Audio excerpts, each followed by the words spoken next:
Book 7, The Book of Yoga. Canto 2, The Parable of the Search for the Soul, page 478.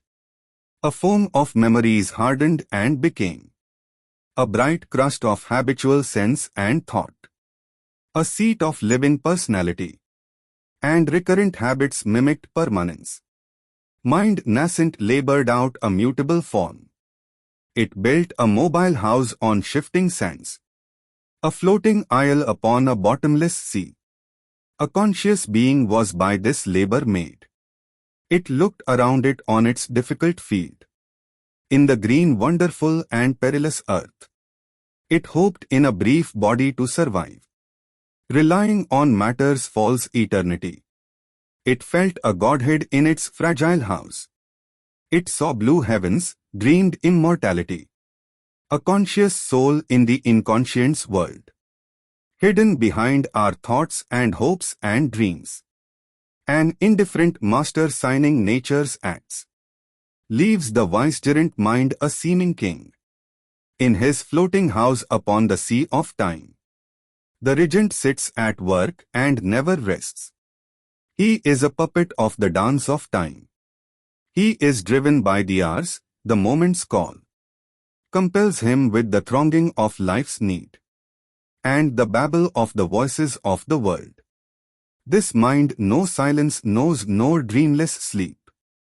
In the incessant circling of its steps, thoughts tread forever through the listening brain. It toils like a machine and cannot stop. Into the body's many-storied rooms, endless crowd down the dream god's messages. All is a hundred-toned murmur and babble and stir. There is a tireless running to and fro, a haste of movement and a ceaseless cry. The hurried servant senses answer apace to every knock upon the outer doors. Bring in time's visitors, report each call. Book 7, The Book of Yoga. Canto 2, The Parable of the Search for the Soul, page 479. Admit the thousand queries and the calls, and the messages of communicating minds, and the heavy business of unnumbered lives, and all the thousandfold commerce of the world. Even in the tracts of sleep is scant repose. He mocks life's steps in strange subconscient dreams. He strays in a subtle realm of symbol scenes, his night with thin-air visions and dim forms. He packs o'er peoples with slight drifting shapes, and only a moment spends in silent self, adventuring into infinite mind space. He unfolds his wings of thought in inner air, or traveling in imagination's car, crosses the globe, journeys beneath the stars. To subtle worlds takes his ethereal course, visits the gods on life's miraculous peaks, communicates with heaven, tampers with hell. This is the little surface of man's life. He is this and he is all the universe. He scales the unseen, his depths dare the abyss. A whole mysterious world is locked within.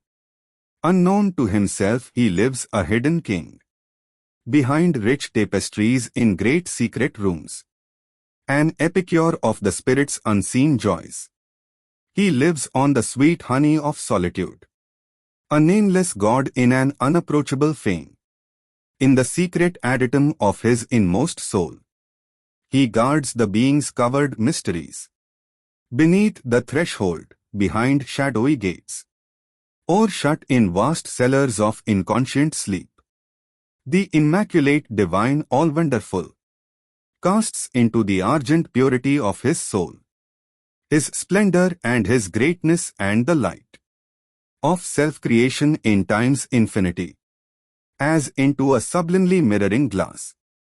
Man in the world's life works out the dreams of God.